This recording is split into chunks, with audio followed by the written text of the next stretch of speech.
What's going on, world? It's your boy Steve Dab317 back with another reaction video. I figured I would do something a little bit different this time, so I'm checking out this video that's titled 15 German Brands You Pronounce Wrong. And this is from Felie from Germany. I think that's maybe how you pronounce it. I believe her name is Felicia. Anyways, hey, I wanted to go ahead and just kind of do a different variation of a video. I will say there will be a link in the description so you can go down and watch her video without my commentary if you would like. Once you get over there, make sure you hit the subscribe button. Also, that will all be down in the description. Show her channel some love if you haven't already followed and supported it. All right, with no further ado, let's go ahead and jump into this one. With that, let's jump into our German brand names. First, of course, we have to talk about car brands because German cars are being sold all over the world. They're famous all over the world, and a lot of people talk about them or even own a German car. The first one is Audi. Most Americans that I know pronounce it like I just said it. All right, listen, so while you're going through this, hit the pause button periodically, or maybe when I do it, you can kind of use that. But that's the way I pronounce it. That's the way I've always pronounced it. I don't know, but I imagine she's about to correct us. So the first one is Audi. Most Americans that I know pronounce it like I just said it, Audi. In German, we say Audi. Audi. And there's actually a funny story as to where this name came from. In 1904, a guy called August Horch founded a car company called A. Horch und Company. Motorenwarenwerke Zwickau. But a few years later, he left the company and founded a new one. But he wasn't allowed to call it Horch again. And since that's not only his last name, but also means listen in the imperative form, he ended up translating it into Latin, and that's Audi. So Audi. I like that. And then here we've got audio, and then I like that. Means listen. The company is located in Ingolstadt in Bavaria. Then, of course, one of the most famous car brands in the world is this one. It's located in Stuttgart, Germany. All right, so I'm going with Porsche. I've heard Porsche. I say Porsche, I would say Porsche, but like at car shows and stuff, I've heard people say Porsche. We'll see if either of those are correct. I've heard Americans pronounce it Porsche or Porsche. In German, we say Porsche. So there's like this short E sound in the end. Porsche. It was founded by Ferdinand Porsche in 1931 as a company for vehicle development work and consulting. And one of the first... Oh man, next time I go to a car show, I'm going to be too cool. Way too cool. Oh, habits are hard to break, though, so more than likely, I'm going to go right back to calling it a Porsche. First assignments that the company had was from the Nazi government at the time to design a car for the general public, which was what later would become Volkswagen, and so they designed the Volkswagen Beetle, the VW Käfer. Oh, hold on. How did you say that again? For the general public, which was what later would become Volkswagen, and so they designed the Volkswagen Beetle, the VW. Apparently, I'm not even close on that. I call it a Volkswagen. I always call it a Volkswagen. Käfer. This one sounded super funny to me when I first heard. All right, Mercedes-Benz. I don't think I've ever heard that ever pronounce it. Mercedes-Benz, have I? Nah, I've never heard it pronounced any other way than Mercedes-Benz. How people pronounce it in English. I actually used to drive one back in Germany. So most Americans call this Mercedes. In German, we pronounce it Mercedes. So Mercedes versus Mercedes. Mercedes. So it's really pretty different. And the full name, of course, is Mercedes-Benz. I've also heard that in England, people also refer to Mercedes as Merc. A German will not know what you're talking about if you say that, just for your information. Originally, it was just the company Daimler Motorengesellschaft, founded in 1890. The name Mercedes was added later, inspired by a Daimler car dealer called Emil Jelinek, who was also driving car races under the alias Monsieur Mercedes, which was based on his daughter's first name, Mercedes Jelinek. The name was later also used for one of the car models in the year 1900, and then eventually became the name of the brand itself. This one simply has 3 letters, but of course they're pronounced differently in English Oh, well, I guess, yeah, it'll be different than BMW. So I'm curious to hear this one. And in German, in English, people say BMW. In German, we say BMW because W is pronounced W in German, and it stands for Bayerische. W's pronounced. I do not know any German. I've never studied German, never given it an attempt, at least thus far. But when she was doing the what I call Volkswagen, the Volkswagen. I'm not sure what she was saying, but I was trying to figure out what happened with the W and how did she make it a V, or maybe it's because it's two V's together. But learn something every day. Motorenwerke, which means Bavaria in German, and it stands for Bayerische Motorenwerke, which means Bavarian Engine Works.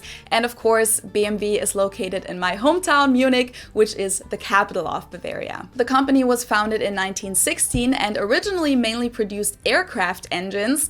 It's said that the logo represents a plane propeller, and it also has the colors of Bavaria, blue and white, to show the company's origin. Then after World War I, they survived by producing motorcycle engines, farm equipment, household items, and railway brakes, and built their first motorcycle in 1923, and then became a car manufacturer a few years later. They then went back to concentrating on aircraft engines again during World War II, using forced labor from prisoners in concentration camps, and didn't get back into car manufacturing until 1952. Overall, all of these German car brands that I just mentioned are more or less considered luxury brands in the US. I mean, Porsche, of course, is considered a luxury brand in Germany as well, but Audi, Mercedes, and BMW are pretty much just regular car brands to us. Obviously, they do have expensive luxury cars as well, but the regular models are driven by people from all social classes in Germany. English speakers call this Volkswagen, while in Germany we usually just call it VW, VW, VW. But even if we did go by the full name, it would be pronounced Volkswagen and not Volkswagen. So just imagine that it was spelled with an F and V instead. Volkswagen. This helps. Literally means that helps a lot. F and V. I can remember that. VW. But even if we did go by the full name, it would be pronounced Volkswagen and not Volkswagen. So just imagine that it was spelled with an F and V instead. Volkswagen. This literally means people's car or car of the people, and it was founded during the Third Reich in the late 1930s because Hitler wanted to have a car that was affordable for middle-class Germans and that met the needs of an average family. So this was his attempt to make cars something that wasn't only available to upper-class people, but to the general public. And the company is based in Wolfsburg. Now let's move on to something other than cars. So this is one of the brands where, when I heard Americans say this for the first time, I didn't understand at all what they were referring to. Adidas? I'll take Adidas for 100, please. Because they usually pronounce it Adidas, and in Germany we say Adidas. Adidas, Adidas. Super different. It's the second largest sportswear manufacturer in the world after Nike, and I don't think that a lot of people know that this is a German company. It also has an interesting backstory. It was founded by Adolf Dassler, whose nickname was Adi, so the brand name is based on his first and last name, Adi Das. Okay, so the whole All Day I Dream About, like that's apparently that's just a rumor. Yeah. So the brand name is based on his first and last name, Adi Das. He founded the company at his mother's house after he returned from World War I, and he actually played a big role in developing spiked running shoes. In 1924, his brother Rudolf joined the company, and they founded the Dassler Brothers Shoe Factory.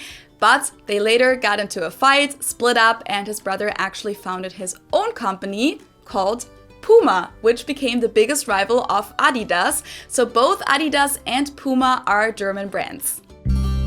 Listen, I've already hit the subscribe button to this channel, but if you enjoy just the art of learning from other people, like I got a feeling this could be a really dope channel. I'm definitely going to check out some of her other videos.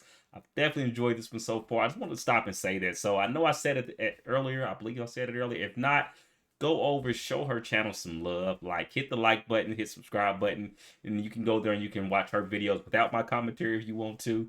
But no, this is I'm glad I subbed to her channel. I'm glad I stumbled across it. Another shoe manufacturer that many Germans would probably consider very, very German. Like, if you talk about something typically German, I'm going Birkenstock. Final answer. Birkenstock is definitely going to be mentioned, but of course this brand is known all over the world nowadays, and it's natural that people pronounce it with their native accent, so English speakers usually say Birkenstock. In German we say Birkenstock. Birkenstock, Birkenstock, which literally translates to birch stick. The roots of the company go all the way back to the 18th century, by the way. From shoes to alcohol, this is pronounced Jägermeister in German, Jägermeister. English speakers usually say Jägermeister, which is pretty much the same, just with a pretty thick accent. And people also often use the abbreviation Jäger, like, can I have a shot of Jäger, please? It literally means hunt master. Jäger is the hunter and Meister is master, and it's a German herbal liquor. This is a German grocery store. You can also find them in other European. All right, let me think. So I say Audi. Maybe it's Audi.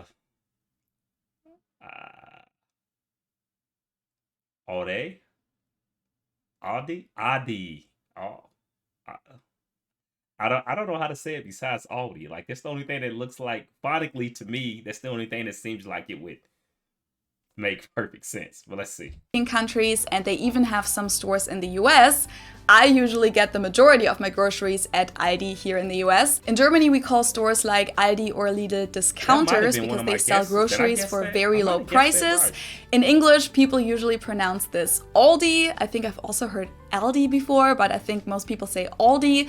Or they also sometimes add an S that isn't there in the end and say Aldis. In Germany, we just say Aldi. It has its origins in 1945 when the two brothers Theo and Karl Albrecht took over their mother's corner store and came up with the concept of having a small selection while having low prices. The name Aldi comes from Albrecht Discount, so Albrecht, which is their last name, discount. In Germany, we have Aldi Süd and Aldi Nord, Aldi South and Aldi North. Again, this is because of two brothers splitting up into two different businesses. In the US, the store is simply called Aldi and it actually belongs to Aldi South, while the store Trader Joe's belongs to Aldi North. No way. That's crazy. In the US, the store is simply called Aldi and it actually belongs to Aldi South, while the store Trader Joe's belongs to Aldi North. Now let's move on to cosmetics. NIVEA is a German brand from Hamburg that's mainly known for its face lotion in the little blue container, NIVEA, but of course they offer a large variety of products nowadays. Again, I find the English pronunciation pretty funny here. English native speakers usually say NIVEA, NIVEA. In German, we say NIVEA, NIVEA. So the emphasis is on the E, NIVEA. This is a German hair cosmetics brand that you can find all over the world pretty much. In German, we pronounce it Schwarzkopf. Never even heard of it, but if I were to read this, if I were to look at this, I would think it was Schwarzkopf. That's what I would say. That's what I would think. Which literally means black head. Schwarzkopf. English native speakers usually pronounce it Schwarzkopf or Schwarzkopf or something along those lines. Deutsche Bank is the largest bank in Germany. Deutsche Bank also literally means German bank. Of course, you can find Deutsche Bank not only in Germany, but in other countries as well. A good friend of mine here in Cincinnati actually just did an internship with them in their New York City location. And she's also going to start a full-time job with them soon.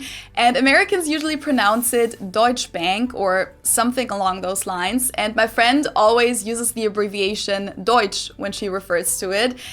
So like she said, I got a job offer from Deutsch, which is just really funny to me because that literally just means German.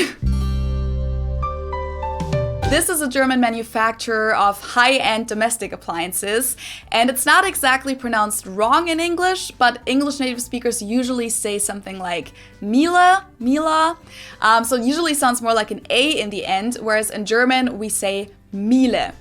Miele, so the last letter is just a little bit different. And Miele really does stand for quality. If you invest in a Miele dishwasher or washing machine, you just know that it's going to be a good product and it's going to last. This is something that everyone knows and loves, hopefully. Maybe not everyone knew that Haribo is actually German. Didn't know it was German. I guess I don't think it, the bottom of the bags, I don't think it says the gold barn thing or whatever here. I guess it wouldn't, huh? But anyways, this is my my daughter and I think it's my sister's favorite gummies.